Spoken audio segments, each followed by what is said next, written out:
poppin', y'all? It is your boy, Guard E3, and welcome to Coffee and Sports, the morning show. Of course, I'm here with my boy, Mo Betta. How you doing, Mo? Hey, good morning, Brad. Good morning, chat. Welcome. Well, it's going to be a great time. We got a lot of great sports news to talk about. And Mo, I wanted to start off with some NBA. We're gonna have ourselves a little fun because, I saw a debate. I thought you'd be interested, Mo, and I'm really confused because the debate is really simple. Who is a better all-time player? Is it Chris Paul, or is it Kyrie Irving? And I saw this debate, Mo, and I got really confused when Kyrie Irving got into my Chris Paul conversations. Really? Yeah, so I got to ask, Mo, what do you think? Better basketball player, Chris Paul. Chris Paul is the better basketball player. If we're going on talent, I've said this before. On talent, I'm talking about the God-given talent that you have, his bag and all that other stuff. Kyrie Irving is more talented than 95% of the guys that ever played basketball on talent. But how you apply your talent and what you do with it. And Kyrie's been amazing at times. But look at your overall career and the pluses and the minuses. We've seen Kyrie Irving as a second option, and he's terrific. When you put him with an all NBA elite transcendent player, he's an amazing sidekick. When you take him out of that and you want to make him your lead guy, you want to make him your franchise player, that didn't work out so well. It didn't work out at all in Boston. And since he's left from there, it didn't work out well in Brooklyn. They had some success in Dallas, but again, he was a sidekick. And I don't want to diminish him because he's an incredibly talented, spectacular player, but he and Chris Paul have had different roles in their careers. Everywhere Chris Paul was, I'm talking about in his prime, in his peak, Chris Paul was the main guy. He was the leader of the team. The focal point was Chris Paul. So I think if you want to tell me, well, Kyrie's got an NBA title, that's facts. But he has an NBA title playing alongside one of the two greatest players in NBA history. And Chris Paul's never done that. He's played with James Harden, but James Harden isn't that guy. I think Chris Paul's been a better basketball player. I think if you look at Chris Paul, he's not only an assist guy. I think Chris Paul's led the league in assists multiple times. He's also led the league in steals 6 times. Off the top of my head, I could be wrong. I believe Chris Paul's been all NBA defense 8 or 9 times. Like, he's a more complete overall basketball player. He impacts both sides of the floor. He's a better basketball player. Kyrie's a better scorer. Nobody can deny that. It's not even close. But the question was, who's a better basketball player? It's Chris Paul. Yeah, absolutely. So what's going on, Jory? Hey, have a safe trip to Nashville. Say, Chris Paul is old, but he is the point guard. No, that's fair enough, and that's kind of where I'm at with him. I think you can't really overlook the fact that Chris Paul as the number one option had a way more impact as Kyrie Irving the number one option. And that's not some people taking this a step too far when we're talking number one options. They're like, well, I mean, Kemba Walker was the number one option, so why don't we just throw him over Kyrie? Like, the difference between when we're talking number one options is really simple. I need sustained success talks. When we're talking about Chris Paul, for example, him as the number one option, made the Hornets relevant, went to the Clippers, turned them into Lob City. Went to the Rockets, almost knocked off a powerhouse Warriors team. Went to OKC in a rebuilding year, took them to the playoffs. Went to the Suns, they made the finals. Like, this is a guy who is leaving a trail of success in his wake wherever he goes. And quite frankly, the Spurs were on track to be a playoff team last year, I think, or at least a play-in team until, when Wemby and Fox go down. There's really not much that CP3 can do about that, but even at an old age, he's still playing all 82 games and just having such a positive impact. I think Kyrie's great. You can't take that away from him. The shot will always live on forever. His 2016 run will live on forever, but I think if we're trying to compare who's just the better player between him and CP3, I think it's pretty easy. I think the answer is it's CP3. And look, maybe the advantage Kyrie has is he's got the wow factor. Like, he's got the social media wow factor. Like, Kyrie's got a bag, so there's not going to be a shortage of Kyrie Irving serving somebody up or giving them that work, right? And you could argue Kyrie is like just on the edge of coming out of his prime. Chris Paul hasn't been in his prime, you could argue, in like 6-7 years. But when Chris Paul was at the peak of his powers, the last time he was at the peak of his powers, he led the Phoenix Suns to the finals. He's had that kind of impact. The Kemba Walker add-on to this conversation is wild. I think we're all fans of Kemba Walker, but there's levels to being the best player on the team. Kemba Walker, as the best player, didn't lead the Hornets anywhere the same way that De'Aaron Fox, as the best player, didn't lead the Kings anywhere. They made the playoffs one time with De'Aaron Fox as your best player, and then they was never heard of again with the same De'Aaron Fox. Everybody's not cut out to be a lead guy. The fact that we're having this conversation is kind of crazy because let's remember, Chris Paul is a member of the NBA All-75 team. Kyrie Irving is not. If you want to take this conversation a step further, maybe the conversation shouldn't be about Kyrie and Chris Paul. Maybe the conversation should be about, what do you think about Kyrie versus Damian Lillard? Yeah, you know what? I think that's probably a closer conversation than a lot of people would think. Could Kyrie take that some Suns team to the finals like CP3 did? No. No, I don't think he could. He's a gifted player, but let's agree, Kyrie's not a leader. He's not a natural leader. Now, you could say as he's gotten older in his stint with Dallas, he might have been more of a leader.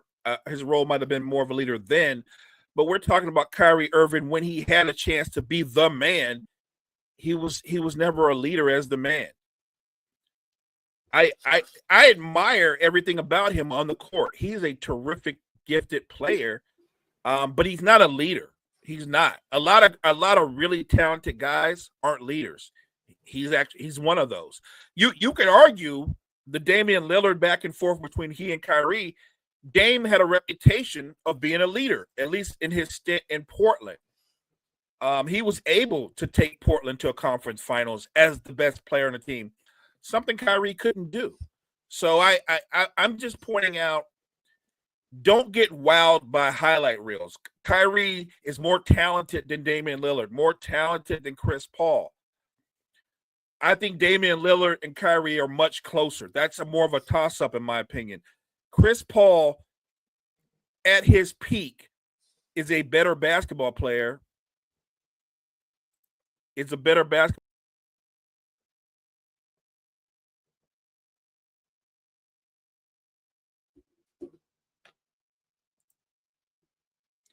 There you are. Yeah, technical difficulties, but yeah, I think Chris Paul is just a better basketball player. And look, I believe Damian Lillard is on the NBA all-time 75 team, right? Yeah. So even the NBA world in general, I'm one of those people that think Kyrie should be on there, but I don't think he's just not a better basketball player than Chris Paul. No, absolutely. In all reality, Chris Paul's closer to, like, Isaiah Thomas conversations, and he's in that like top 5 conversation. Well, I think Kyrie probably's closer to like top 15 conversations, like in that 11 to 15 range. And I think that's fair, and I think that's not a slight against Kyrie because he is an all-time great player, but his game and his skill set is geared towards this current era of the NBA where today's point guards, at least point guards over the last 15 years or so, most of them are they're more scorers than they are facilitators. And there's nothing wrong with that because that works in today's NBA. Kyrie's a scorer, Dame's a scorer, Steph's a scorer, De'Aaron Fox is a scorer. I just think that's where the league is now. They don't facilitate as much. They're different types of point guards. They're more combo guards than they are point guards. Yeah, no, that's fair enough. And you gotta love it how the league's kind of trended towards that direction. It's funny because it's like the guards are starting to become more combo guards while the bigs are starting to become more playmakers. Like, right. You see a lot more passing and initiating out of a lot of forwards and centers now. Oddly enough, the one guy that's found a way to like kind of stay relevant on both ends in terms of statistical dominance, Trae Young is still a scorer, but he also is a high assist guy. I'm just being real. That's the numbers are what the numbers are. So, but he is part of today's the way point guards are. Now, granted, in Trae Young's case, he's more ball dominant than the other guys, but he gives you 20-something points and 10 or 11 assists. It's funny because you and I have talked about Trae Young off and on for a long time, and we acknowledge how talented and how gifted he is. And at the same time, we still say, or at least I think we're on point where we're like, I don't know. Aside from that great run, and that's what it was a great run a few years back, that run that basically ended Ben Simmons' career. I don't know if Trae Young can be the best player on a on a team that goes to the finals. I think his style of play, especially when he doesn't give you nothing on the other end of the floor, I think that has a level of success, but I think there's a ceiling to your success if Trae Young's your best player. You know what's funny though? I think people kind of are starting to underrate Trae Young. I had somebody go. That was another interesting thing I saw, where somebody's like, "Real talk, who do you think the Hawks would be better off having, Trae Young or Derek White?" I'm like, all right, let's calm down there. I think Derek White's a fantastic player, but there's a difference between being a fantastic 3-and-D guard and a role player, and actually being like the number one option and having the weight of the offense on your shoulders. Like, yeah, a Derek White led team is probably winning like 30 games. Well, we saw that. People forget there were a couple of years when Derek White was the best player in the Spurs and they didn't make the playoffs. I like Derek White. He's a good player, but Derek White is a complimentary player. Say what you want. Trae Young is a star or a superstar in some people's eyes, but he's definitely a star. And if you switch them out, I don't care who you put around them. I don't think Derek White as the franchise player is going to give you more success than Trae Young. No, because I think a lot of people miss that Trae Young. Like, hey, what's good, Sajin? I think what a lot of people do miss is just how many open looks. Like, every year the Atlanta Hawks are near the top of the league in open looks, taken. And a lot of that is attributed to the fact that, Trae Young is a pick and roll maestro. And even though he's short, he sees the floor really freaking well. And he can spray and kick to any shooter. So, and he's also just very good at reading the lob. So, I do think a lot of people are starting to underrate just how good he really is, especially in the pick and roll. Like, he's a terrific offense. He's genuinely, if we're talking about strictly offense, he's really up there in guys who can, carry an offense. And be an offensive engine to a really good offense. Now, obviously, I don't know where you go with that, if that leads to another conference finals at some point, but you know what? I can't take away from what he does well because he's a fantastic offensive weapon. I like the way you phrased that. As an offensive weapon, I think Trae Young's a top 10 offensive talent in the league, no question.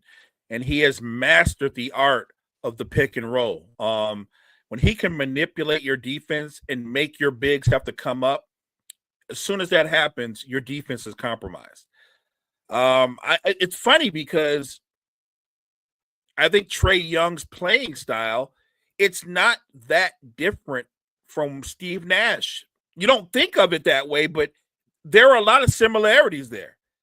Neither one of them give you anything on the other side of the ball. But offensively, Trae Young does create a lot of open looks, a lot of very much the way Steve Nash did in his heyday with the Phoenix Suns. So I'm with you on giving Trae Young his flowers as an offensive talent. And I don't believe I underrate him. I'm simply pointing out that if he's your best player, I don't doubt he can lead you to the playoffs. I don't doubt he can win a first round series. I don't think he can take you to an NBA finals. That's all I'm saying. I don't like think about all the point guards who were the main guy on teams that led teams to an NBA finals. It's not a long list. So we're talking about, and I'm talking about primaries. So Steph's a primary. Isaiah Thomas was a primary.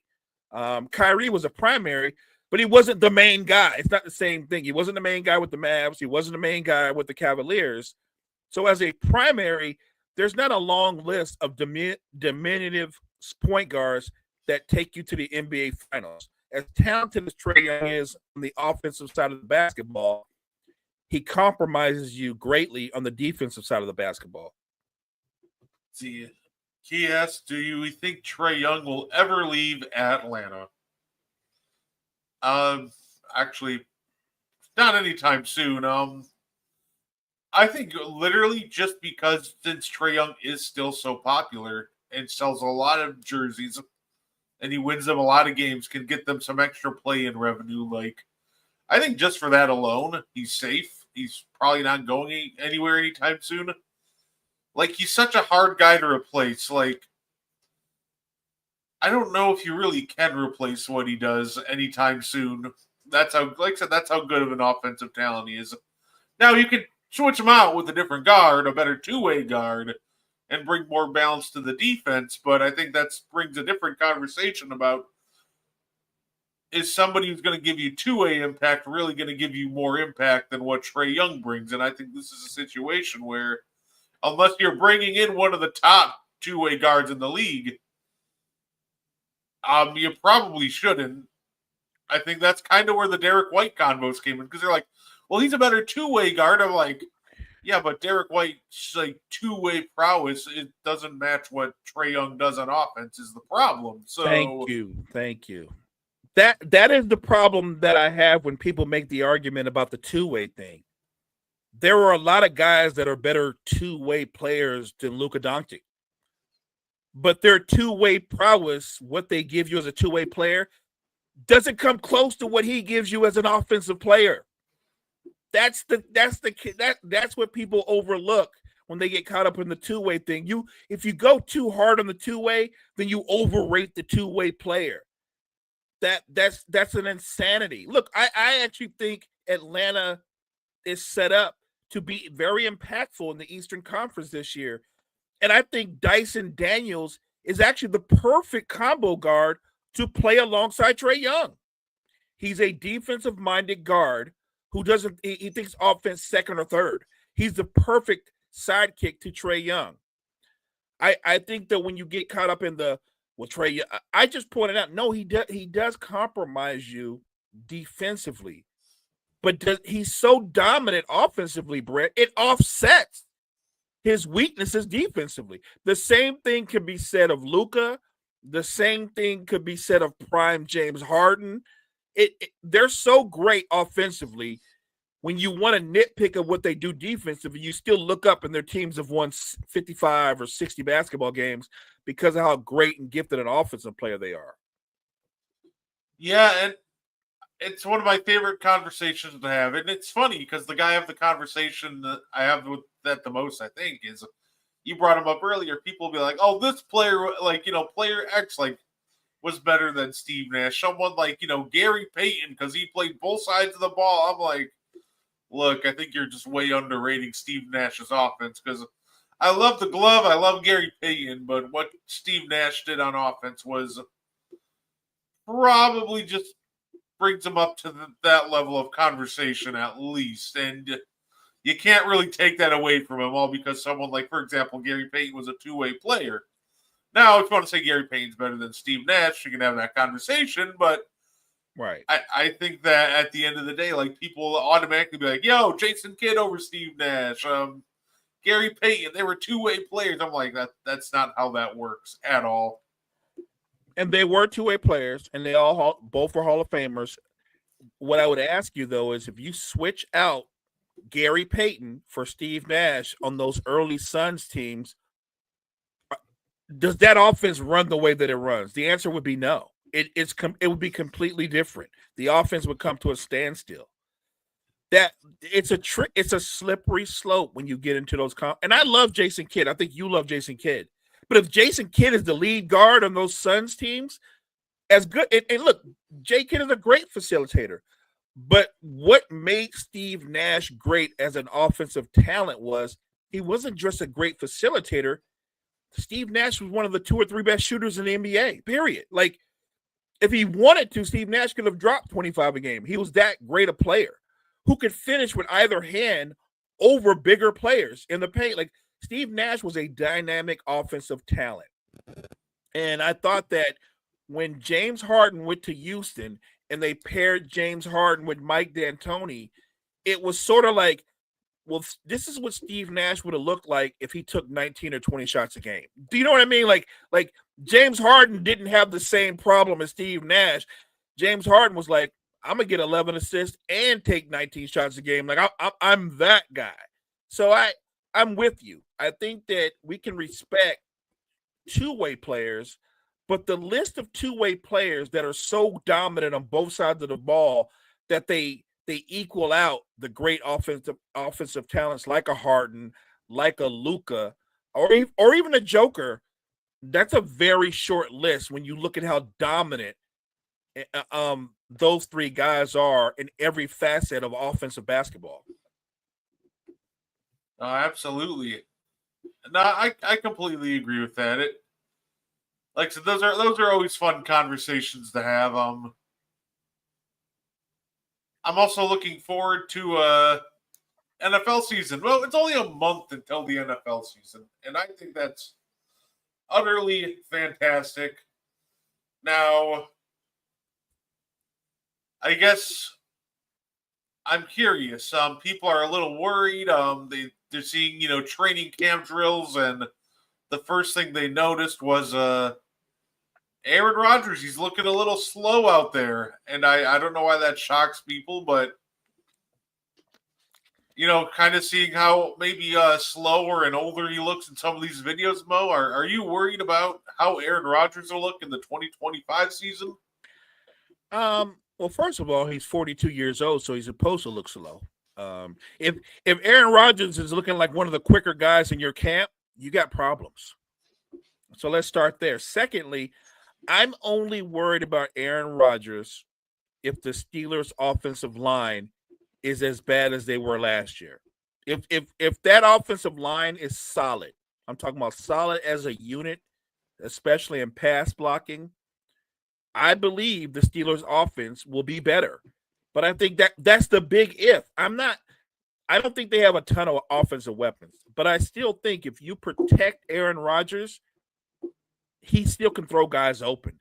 He still can make something out of nothing with his arm talent, with his ability to process. The real question to me is can the offensive line keep Aaron Rodgers upright? Can they keep him healthy? I hope so. I really hope so for his sake.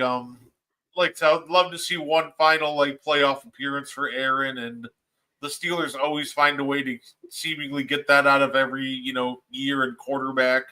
They'll barely sneak into the playoffs and then get blown out in the wild card round. But I'm hoping for the best case scenario for Aaron. But yeah, I'm not even concerned about Aaron at this point. I already know what I'm getting with him. I'm just more concerned with that offensive line. If guys can actually block this year, they had like two guys in the top 5 in sacks allowed, and I think they were 1 and 2. It was Broderick Jones and Dan Moore Jr. who were just absolute turnstiles last year. So I'm hoping that it just goes well. The blocking gets better.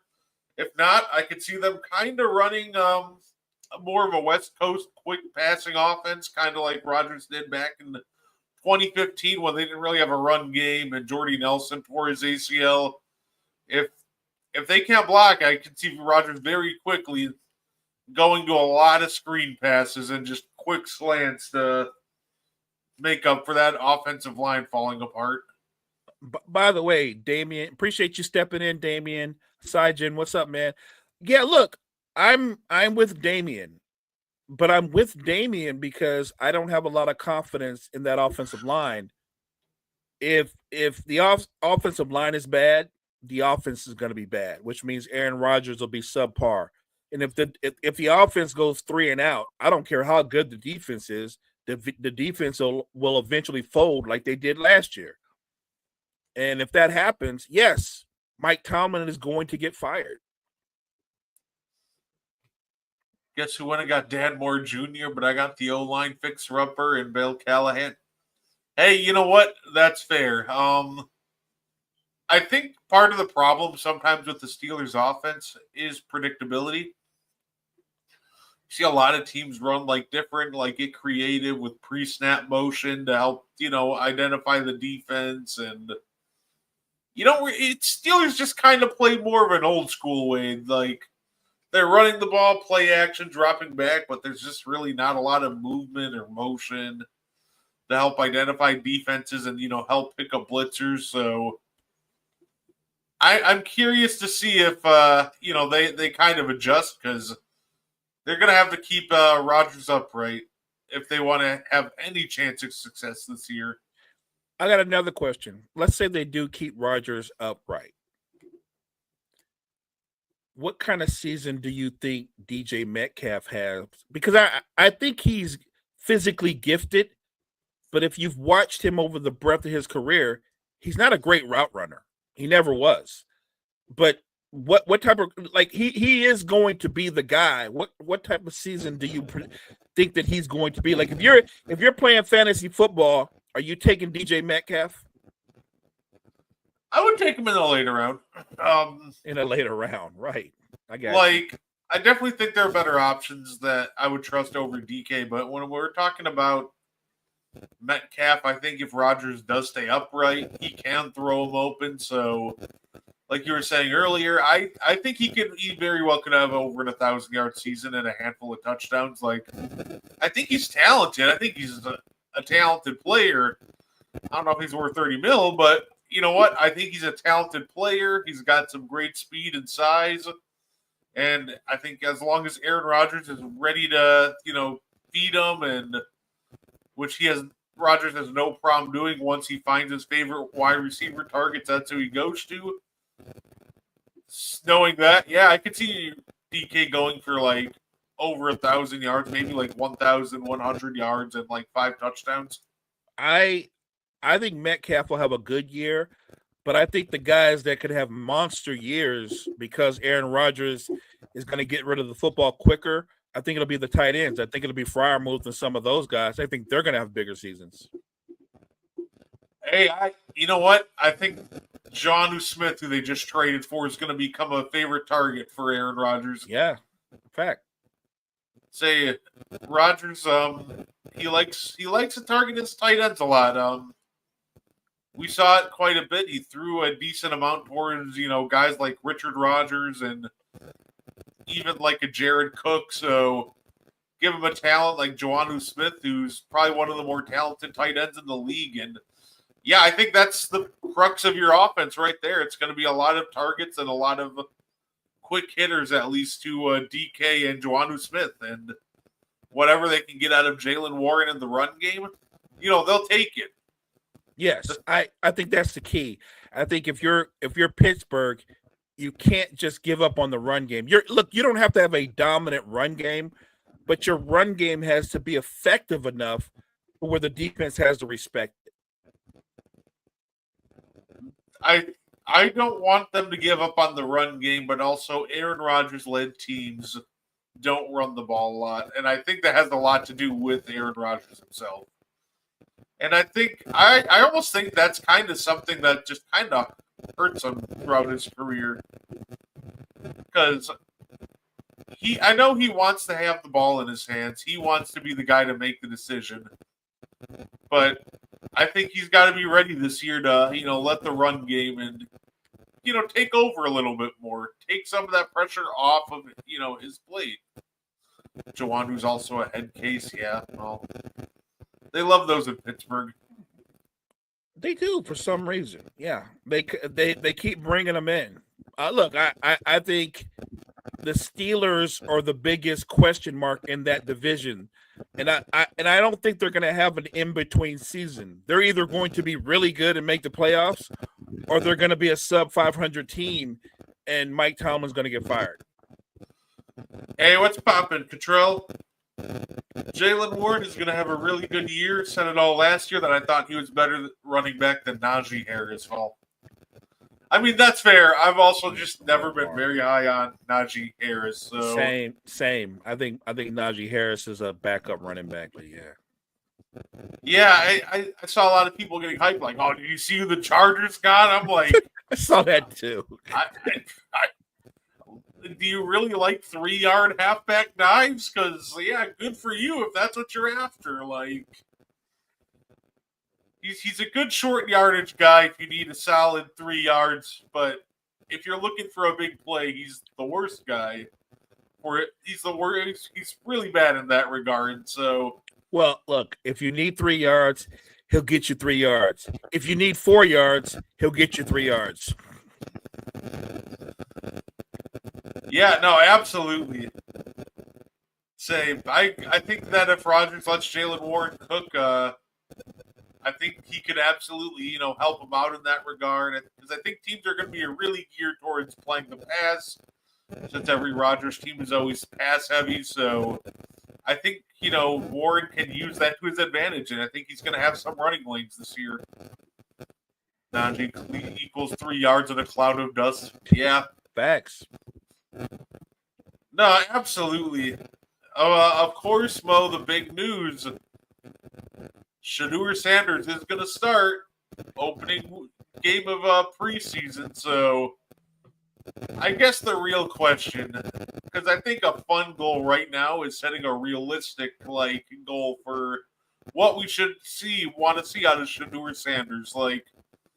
So that's just kind of my question. What do you think we should be expecting out of Shedeur? I want to see him have command of the offense. When he drops back, I want to see how he processes things, his delivery, and can he throw guys open? I think it's very interesting that a guy who was getting no reps with the number one is going to start the first preseason game. I find that interesting. But I will say this, for them to let him start, this is literally an opportunity for Shedeur to leapfrog up and be no worse than the backup quarterback. Like if he plays well, I think this elevates him to a different status in that quarterback room. No, absolutely. Charles says his goal should be wanting to lead a touchdown drive, make good throws, don't turn the ball over. And yeah, you know what? When it comes to this, I'd love to see a touchdown drive. And I'm just kind of looking at the process. How is he processing the field? Is he making the right reads? Is he throwing with anticipation? Let's also remember, whatever we expect from him or any of the other quarterbacks on the Browns, you have to play with the talent you have to play with. You know what I'm saying? Like, we'll see. I don't think the Browns have a lot of great weapons on the outside or in the backfield. Pickett and Gabriel are hurt. This is a good no, absolutely. Pickett and Gabriel are hurt. I don't think you could convince Joe Flacco to play in preseason ever, outside of that last game, give the starters the first drive sort of thing. So, Flacco doesn't need to play in the preseason at all. I mean, everything you know about Joe Flacco, Brett, we know about Joe Flacco. He's not going to show you anything to where you go, that's new. Like, he is what he is. I completely agree. I don't think we need to be seeing any Joe Flacco preseason reps. So even before this whole thing started, I thought Shedeur and Dillon Gabriel should get all the reps anyway for that exact reason. Because even if he was healthy, what is Kenny Pickett even realistically going to show me that he hasn't already had the chance to show me for being a starter for a year? So I like to see what Sanders brings to the field. I see Sanders getting traded after 3 years. All I know is it's a big opportunity for him to elevate him in that quarterback room, but also to Damien's point, maybe he increases his value with a good performance. Because how many opportunities is he going to get like he's going to get tonight? Yeah, and we're also be fun to keep track of, Mo. Oh, you know what? I feel bad for saying this because this is our guy's Chris's team. Shout out to Chris, but I don't see how the Dolphins don't implode by halftime of the opening night for them. We have Tyreek Hill calling out, the coach McDaniels, telling him exactly what we should do in short yardage situation.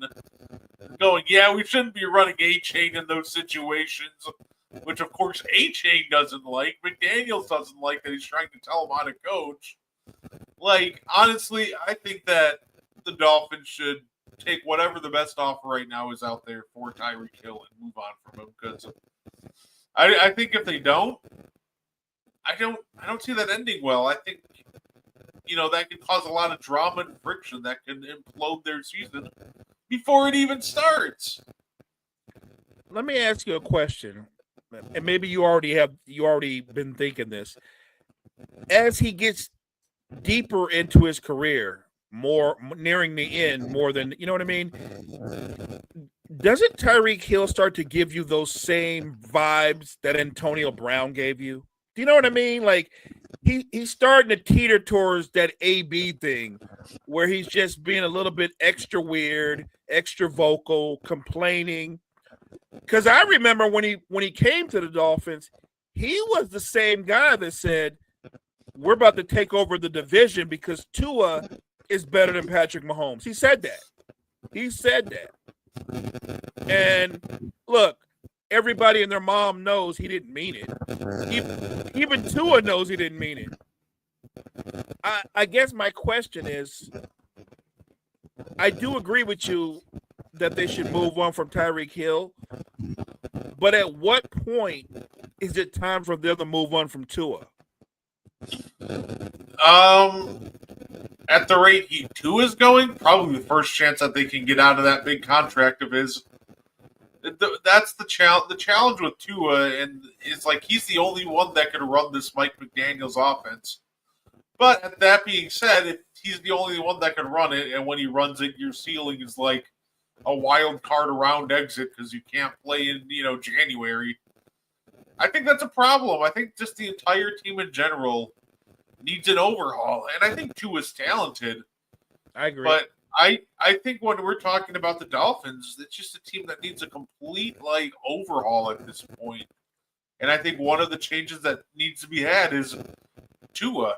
I think Tua's a great quarterback. I just think that this is a situation where maybe giving him a fresh start somewhere else and the Dolphins getting themselves a fresh start and trying something new and moving into a different era here, I think that would be the move for them. Yeah, agreed. I I'm with you on for the scheme that they run. Tua is the perfect quarterback. My only concern is we can always say any player is a wrong hit away from being injured, but with him, it's times 10, right? You know what I mean? Like he doesn't even got to be hit. If he's pushed hard enough, he might miss 6 games. Yeah, and it's like one of those things too. It's like, well, he's the only run that can run the scheme. It's like, yeah, but that's like me saying that Al Jefferson and Kemba were perfect to run the Hornet scheme, but when that scheme is literally just peaking at first round exit after first round exit, like, how really great is the scheme? Like, I don't really care at that point, and that's kind of where I'm at with Miami when it's, oh well, Tua is the only one that can run this scheme, and it's just, hey, what's that really bringing you? First round exit after wild card exit after wild card exit. And that's if you even make it to the wild card. At that point, I'm like, I don't care about the scheme. What I need is like you guys that show up in January or December at this point. Like, so yeah, it'll be interesting. I definitely think after this year, there's going to be a massive fire sale in Miami. Agreed. I think this is the same way a lot of people think it's a big year for Trevor Lawrence in Jacksonville. I think this is a big year for Tua and Mike McDaniels. Like I think it's a make or break in terms of where they go with that franchise going forward. Like anything other than another playoff berth, and I think they're going to just do a fire sale. I think that's the minimum. Like what the fan base, what ownership can tolerate is you better at least make the playoffs. Absolutely. And you know what? I like the idea, Control. It says Quinn Ewers has been balling in camp. Let him cook if Tua. Well, he says when if Tua gets a headache or if he starts to struggle. I'm here for it. Give Quinn Ewers a chance if, the season starts to go to, crap. So, it'll be interesting. It's an interesting situation to, kind of watch over there. And, by the way, did you see what Aaron Donald was teasing? Aaron Donald went on Instagram. He goes, or on Twitter, he goes, man, if the Rams get Micah Parsons, I might have to come out of the retirement. And but what got me thinking, like, how unstoppable would a defensive line with like Fisk, Jared Verse, Aaron Donald, and Micah Parsons be? That's pretty scary. And I know some people will say, well, Aaron Donald is a year or so removed from the game. I think Aaron Donald comes back, and I think he's still an impactful player. I don't know if he's as dominant as he was, but I think that he's definitely still impactful. And if you put a Micah Parsons to flank him, to go along with those monsters they already have, those young Lions, I think that Rams front four will be the best front four in football. Yeah, because he can clearly work out. You can, it clearly works out. He keeps himself in amazing shape. You can ask Jared Verse. He said he went to work out with, Aaron Donald. That was funny because he goes, Aaron Donald's wife walks in on them working out, and he asked her to call the cops on him, and because of how intense the workout was, like, just overall, AD keeps himself in great shape, and I'm sure he was kidding, but at the same time, that's just a fun idea, and I agree, Contrell, that would be a defensive nightmare. Aaron Donald might come out of retirement and win a Defensive Player of the Year at that point. You know what? And I would be here for that if something like that would happen. I would love to see that. As a fan, I would love that. Yeah, because it would be double team Micah, but now Aaron's beating you up the middle, so you roll the double teams that way, but now, Verse and Fisk are starting to cook, and Micah's left one-on-one, like... That's the part, right? You forget about Verse and Fisk. Like you got a double team. I think Verse has to be double teamed. It would, to me, it was almost like that would be like reminiscent of that 2015 Broncos defensive line where it was, well, you can't double team Miller and Ware, And even if you don't want to, I think people forget how good of pass rushers that Malik Jackson and Derek Wolfe were for them that year. So you can't really leave those guys one-on-one because they keep pushing the pocket in and wrecking everybody's day when you do that. Believe me, I watched them hold Aaron Rodgers to 77 yards. And a big part of that obviously was Miller and Ware, but watching Malik Jackson and Derek Wolfe just absolutely continuously push the pocket back in on Aaron Rodgers made him so uncomfortable. Brett, the Rams are a scary team right now, to me, in my opinion. That's without the scenario that you just presented. But if that were ever to become a reality, how are the Rams not going back to the Super Bowl? No, absolutely. Damian S., speaking of NFL, what are your thoughts of ESPN buying NFL and merging with the WWE? Since we're on the NFL, well, let's tackle the NFL portion of that first. I'll kind of break it down into a two-part question. I'm just happy that they're keeping Scott Hanson for Red Zone. And I think that this has a lot of potential. Like, they already said that they could very well see them doing like a Red Zone style show too for like, college football, which I think would be fantastic. So I think this has a lot of potential. And I genuinely think that this is something, when we're talking about ESPN, that you can't screw up. Like, you can literally take Red Zone and present it the same way it's been presented for years, and you have a great product. So the ball's in ESPN's court. But I really don't think that you can screw this up. I guess if there's a team that'll find a way, it could be ESPN, but they already said they're bringing back Scott Hanson. That was my biggest concern because they didn't announce it right away. I'm like, oh no, are we getting 8 hours of Stephen A. Smith doing Red Zone? Oh, please, never. But they announced it's still Hanson, so I think that just by itself, as long as they don't try to do some massive overhauling changes, I think it'll work out. And I think you can build on that. And I think the Red Zone for college football too would be a fantastic idea. Scott Hanson is a national treasure. So not making sure you bring him along with Red Zone, perfect. I'm good with that. But I like you said something that I think is very possible. If anybody can mess this up, it's ESPN because they do too much. This product is so perfect. I'm talking about Red Zone. It literally is the thing where you're like, if it's not broke, Brett, don't try to fix it. Leave it alone. So I'm good with that they acquired it. I'm happy that Scott Hanson isn't going anywhere. Don't change anything. The presentation is perfect. Leave it alone.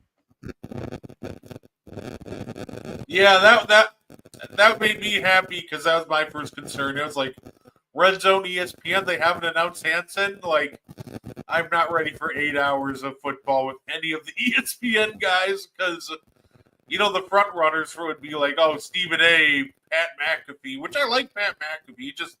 I think he has too strong of a personality almost for like an 8 hour to watch him for 8 hours straight. Like, oh, you're muted, sir. His personality is so strong, it could be draining. It could wear you down. Yeah, so I think the Red Zone thing is great. I think the WWE thing, there's some give and take with this, right? If you're a sports fan, you're probably fine with it because getting ESPN Plus, you also get NFL coverage and a bunch of other sports. I think the problem with this is the non-sports fans. There are a lot of people that just like watching WWE but aren't massive sports fans. I think those are the people that get alienated because it's great on, Peacock, for example, because there's other shows like, for example, one of the more popular shows, Love Island, was on Peacock and things like that. There's a very wide variety of shows on Peacock that you can watch. So I think that it will work for it'll work for some, but not for all. Because not all WWE fans are sports fans. And let's be real. If you're trying to convince wrestling fans that are just wrestling fans to buy ESPN Plus for $30 a month, you better be upgrading the quality of pay-per-views, because I would be sick if I got some of these pay-per-views and I was paying $30 a month for them. Like, literal tears. Like, some of them were so brutal. Like, some of these pay-per-views are hard to watch that they put on this year at $9. Now, all of a sudden, at $30, you want me to watch Travis Scott saunter to the ring for 5 minutes? Or, God. you know, things like that. Like, if you are going to up the price of, you know, the package, the subscription package, you better be ready to deliver. That's all I'm saying about that. The fact that they're trying to bundle it with other sports, that makes sense. But you pointed out something that I feel like ESPN is not, they're slipping on. A big portion of wrestling fans are not sports fans. They're just wrestling fans. And I don't think a lot of them are going to pay $30 to just watch wrestling. I think there's going to be give and take, but I think ESPN is overestimating how much people are willing to pay to be able to watch wrestling. And like you said, if the quality isn't any better, why would I pay more money? Right, because if like we go through like all of WWE's pay-per-views this year, it's funny because on the road to WrestleMania they were cooking. We got off to a really strong start, you know, with the Royal Rumble and Elimination Chamber, especially with the shock factor of the John Cena heel turn. But after like Elimination Chamber, like we said, like night 2 of WrestleMania kind of got ruined by the whole Travis Scott run in.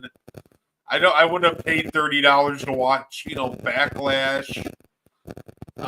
If I paid $30 and then Brock Lesnar showed up on my TV, I'd be like livid.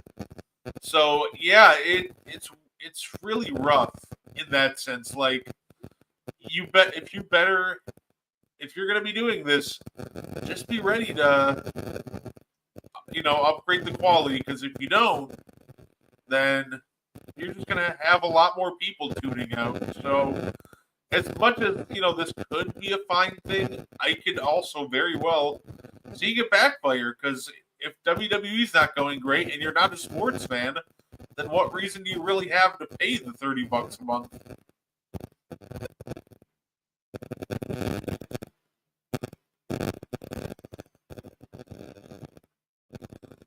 Oh, you're muted, Mo. I think that's the key. They're gambling on the fact that wrestling has become so mainstream that they think that the wrestling fans will be like, oh, I can get my wrestling along with football and other things in the ESPN package. What I think they're overestimating is the fact that most wrestling fans, they're not all sports fans in general. I think there's a separation, and I think ESPN is going to learn that. NBA Red Zone would be awesome. That would be cool, Cottrell. I completely agree. Sign me up for that, Cottrell. Matter of fact, I'd like to run that. I'd like to run that. Say, Damien, thank God for VPN and Netflix. That is true. If you have a VPN, you can set your internet location to being out of the country, and then just watch all the PLEs on Netflix. So that is one hack that you can do if you don't want to pay the $30 a month. Which, you know what? Fair enough. You know what? I know I'm going to get NBA League Pass again this year, so that's always a go-to for me. I always make sure I find a way to get it, and then, you know, that's how I try to keep track of everything going on around the league. So, you know, although, man, I feel like all these different, you know, subscriptions and everything, man, at this point, why don't we just bring back cable, Mo? Because now I need, like, the Netflix to watch, you know, Raw, but you can't watch SmackDown on Netflix. That's on USA, so I would need, like, a TV package from somewhere else, and now PLE's on ESPN, like, it's almost... You bring up a great point, because the way things are done with all these different streaming services, I feel like they've opened up a lane to where suddenly cable's not a bad idea anymore, right? Like suddenly cable might be. We were cutting the cord with cable, but they've hit you. They split so many things up with all these streaming channels. Suddenly, there's a lane for cable to come back. That's crazy to me. Yeah, no, it's just honestly, if they make it, if cable would just, be, I know the problem was always pricing. If they would literally just, make it cheaper and more affordable to customers, I'm sure like you would see a huge influx in the rise in cable again at this point because I do love the idea of like streaming services, but man, there is just so many of them now, and everybody's splitting up all their products onto multiple streaming services to where it's that's the problem. Disney Plus, Peacock, Hulu. Like, I gotta have all these streaming services to watch my sports. That's insane to me. No, absolutely. But that is all I have for us today. We definitely appreciate everybody that tuned in. Mo, anything you want to add before we get up on out here? Oh no, I appreciate the chat hopping in. Damien, Cottrell, Syjan, Jory. Thank you guys so much for joining us. Absolutely. And make sure to check us out tonight on And One. We'll be doing more NBA Mount Rushmores, and we'll just be having some fun tonight, talking some historical and current hoops. It's going to be great. Until then, we thank you for tuning in and enjoy the rest of your night.